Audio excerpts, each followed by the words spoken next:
Welcome back to the Motley Crew Week 6 recap show. This particular week, we'll start with the Brown Kids versus Jaden Savis.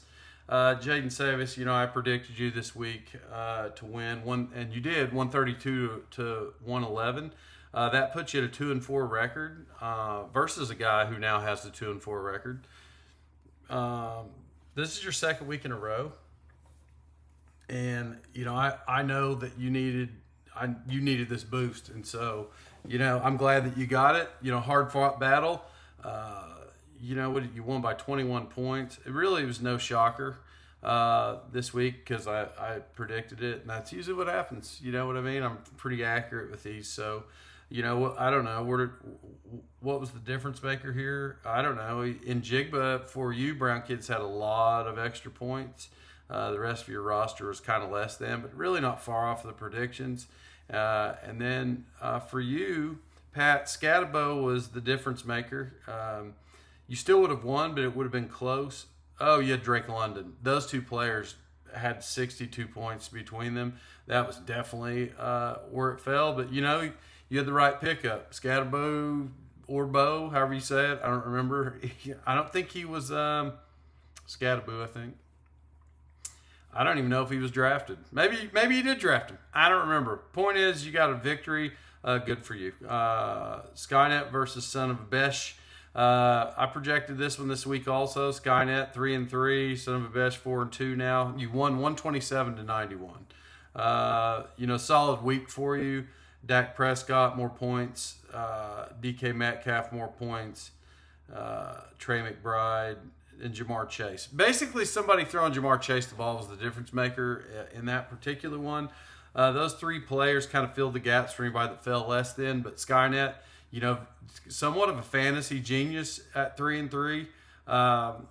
But, you're in 7th place. But you did beat Son of a Besh, who's in 4th. And so good for you. That's good, real good for you at 4-2. Son of a Besh, he still has a lot of upside. He just had a negative, rough couple weeks. And, that happens to the best of us, to the absolute best of us, except for the difference between him and another thing that I'll talk about in a second. Like, he just didn't have it 2 weeks in a row. But I'll get to that. Bundle Ruski versus Master Bates. This one was close. I think a lot of people really... Bijan Robinson was the difference maker because that was the last game, first game of the week, last game. Was that Monday night? Whatever day it was, Bijan Robinson had a pretty big day, 15 extra points, and that definitely pushed you over the edge. Master Bates came in hard with 3, and he was 3 wins in a row. And look at Bundle Ruski. You both sit at 500. Big victory for you. You know what I mean? And I wish the best on your fantasy successes this year. I'm proud of you. 3-3, back at 500. You got to be feeling good about yourself. Master Bates, you know what I mean? You're still up there. You're a fantasy Goliath. We all know you are based on 2 weeks ago. And so good victory by you. You'll get it back. You're in 8th place currently, though.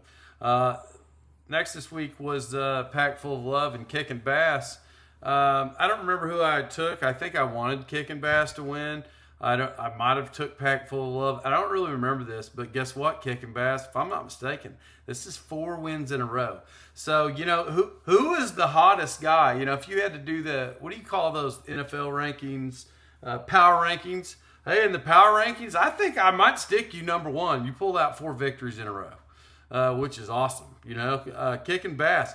Based on your draft, which was very notable, you have won 4 games in a row. It also didn't hurt that preseason, when you had Dobbins and Javonte Williams, that I thought was a slight embarrassment, and even Genty, who I was down on. These guys are players all of a sudden, and you got them. So good for you.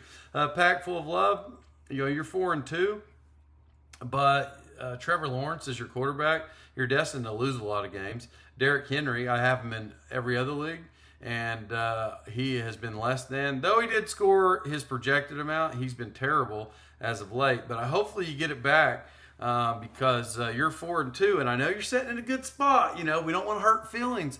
But you definitely weren't going to, compete with the power rankings #1 guy. Kicking bass, that's you, 4-2. Then we have Django versus Young Ho. And Django, you won 107-106. I didn't project it. We had the reasons why I sent it. When you start looking at your lineup and their rankings in the NFL, you're 4-2, and I don't know how. And I'm proud of you though. Like, it's unbelievable.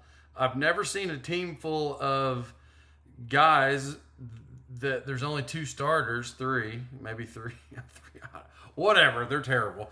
But you pull it out, and so there's no reason to even bash anymore. I mean, I think this week's going to be a big week for you. We'll catch that in the prediction show, which I don't have because I didn't look at it right now. Young Ho, you're 0-6. I mean, I really think I just took you last week because you're an 0-6, and I just thought at some point it had to change. But this wasn't the week that you did it. It's a bad deal. And then last, we'll go to this one. Mixon Kittle my Chubb, who's ranked 3rd, and actually let me go look at the standings because I don't even know who's won. Kick and Bash, you moved into #2, so Pack Full of Love, you're actually #1 ranked. Even though we're all the same record, there are 4 teams at 4-2, but that's based on playoff percentage. I'm gonna be honest, I have no idea how this is figured. Pack Full of Love, you're #1. Kick and Bash, you're #2. Kittle my Chubb, it's a tough deal. Kittle my Chubb, yes, on paper you lost 2 in a row on paper. And by the way, I'll write one of those this ship probably this week. We'll see the projection show. This week I do play Pack Full of Love, but let's just get right to it.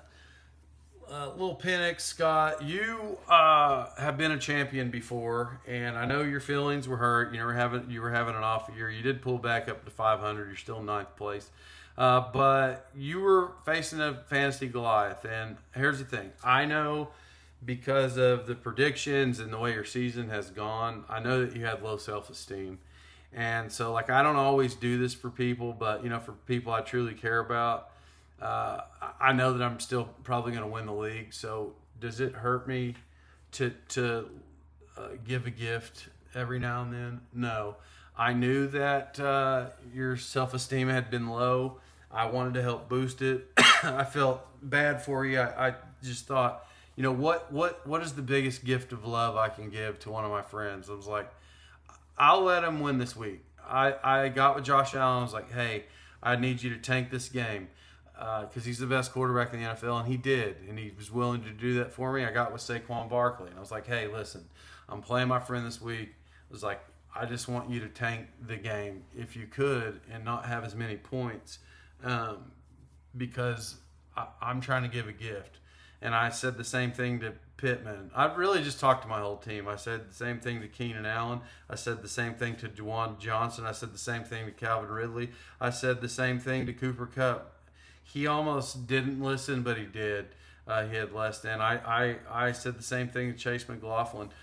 Basically, the only guy, basically my entire roster I spoke with, I was like, guys, I want you to have less points because my friend Scott needs this for his self-esteem. He needs a victory. I want him to play and have fun doing it. And I knew that if he continued to lose, he wouldn't even want to play anymore, and he'd probably make dumb trades and stuff, those kinds of things. And I didn't want him to quit before next year. I mean, I love having Scott in the league. I like having fun. So I was like, guys, I need all of you to have less points. I need my entire roster, all of you, to have less points than you were predicted. And they were like, hey, fantasy manager. They called me Manager Phillips. They're like, Manager Phillips, we got you this week. We'll let you. We will give a gift to your friend. And so I appreciated every person on my roster willing to do that for me and willing to do that for you. Because as I said, it's not a gift that I like to give. But I mean, am I still going to win the championship? Yeah, and that's why. Two things. I feel good about myself. I know I helped your self-esteem, and so I don't do that for everybody. You're welcome, Scott. I'll see you guys for the week 7 predictions.